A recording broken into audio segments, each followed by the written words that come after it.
Hello, Shmoji here. I will be narrating the story of the quest called the Harborage. This is the second quest in the main storyline. It will be narrated as if you, the viewer, are the hero in the game. Alrighty, let's dive into the story. The projection of the prophet tells you that he arrived back to Tamriel from Cold Harbor at a city called Davonswatch. Somehow, he found some ruins in the cliffs to the west of the city to set up camp in. He calls the ruins the Harborage. You arrive at the Harborage and find the prophet inside. You ask the prophet how he found this place that just happened to be empty. He responds by saying because of his blindness, his other senses are heightened and these ruins had the right smell to them. In Cold Harbor, the prophet had told you that your destiny is important to the future of all Tamriel, so you ask about it. He tells you that before he can tell you about the future, we must view the past. He invites you to enter his mind and walk with him through visions of the past so that you can gain an understanding of the events that brought you to this very moment. You enter into the mind of the prophet, however that works.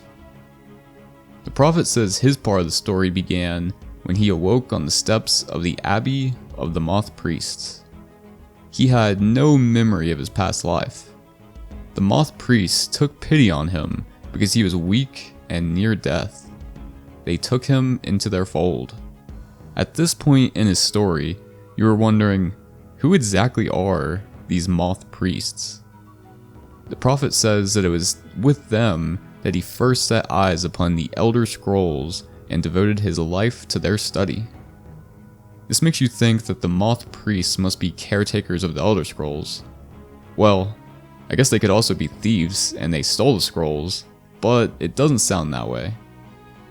He continues by saying that the scrolls allowed him to glimpse the fabric of reality, but each insight dimmed his vision and eventually left him permanently blind to the light of the world. That's crazy. Can you imagine that? Every time you study science and learn how the universe works, your vision weakens. However, I guess this is a bit different because science is humans reverse engineering this universe, while the Elder Scrolls were probably created by gods and show exactly how that universe works without the reverse engineering. Cool stuff. The prophet explains that the prophecies of the Elder Scrolls are a fluid, living thing that can change. He states that in the past, the actions of heroic mortals have rewritten the scrolls. You, the vestige, are important. The scrolls revealed to the prophet that your destiny is intertwined with the 5 companions. He just doesn't know why yet. You ask him, who are these 5 companions? They were a band of adventurers who wanted an artifact called the Amulet of Kings in order to persuade Akatosh, the dragon god, to accept their leader as one of the Dragonborn. The Dragonborn are mortals destined for greatness, with blood of dragons in their veins. It is said that only a true Dragonborn can ignite the eternal dragon fires in the Imperial City. You ask about who this leader was that wanted to be a Dragonborn. His name was Varen Acalarius, the son of a Colovian duke. He led a rebellion against Emperor Leovic and took the crown for himself.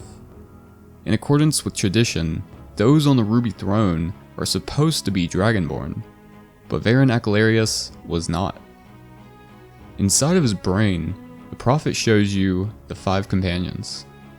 The first you already met in the last quest, Lyris Titanborn, daughter of giants and the mightiest warrior in the service of the Emperor. Second, there is Abner Tharn, a powerful sorcerer and Grand Chancellor of the Imperial Elder Council.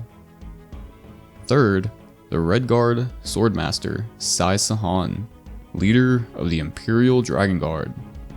Fourth, the Imperial Emperor himself, Varen Acalarius, who attempted to light the dragon fires and failed, because he was not Dragonborn.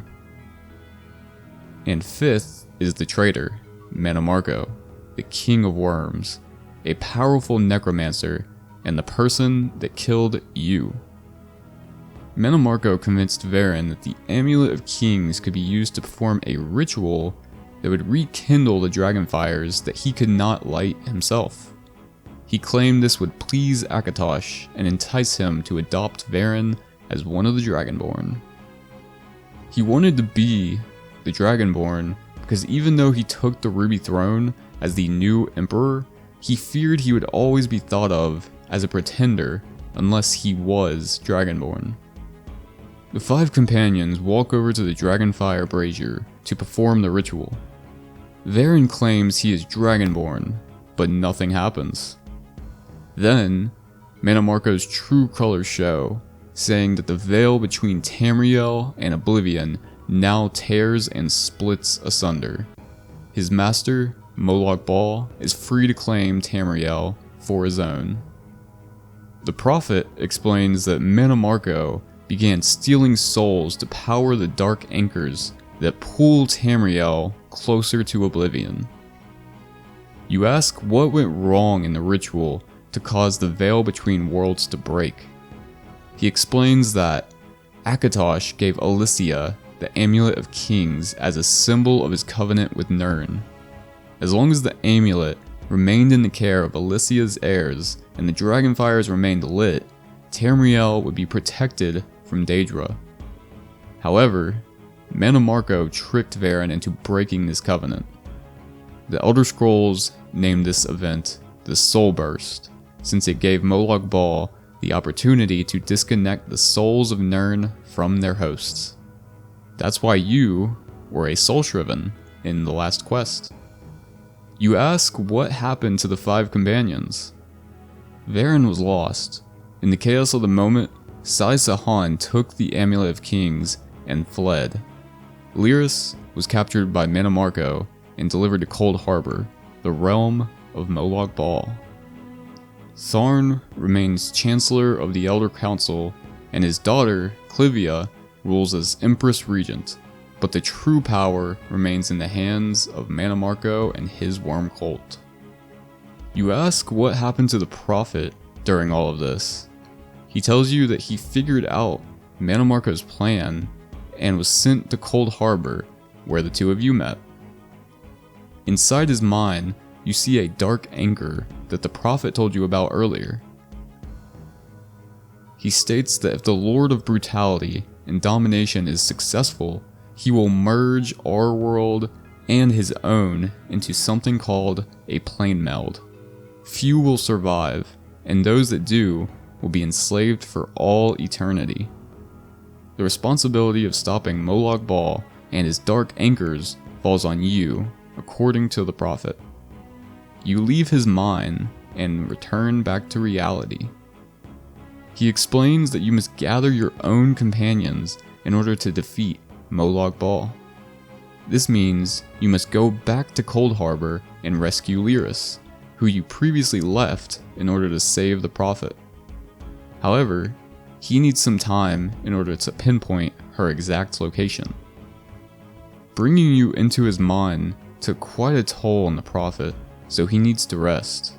He tells you that he will contact you when the time is right. Until then, walk in the light, Vestige. Thank you for watching. If you enjoyed it, feel free to like and subscribe. Shmoji out.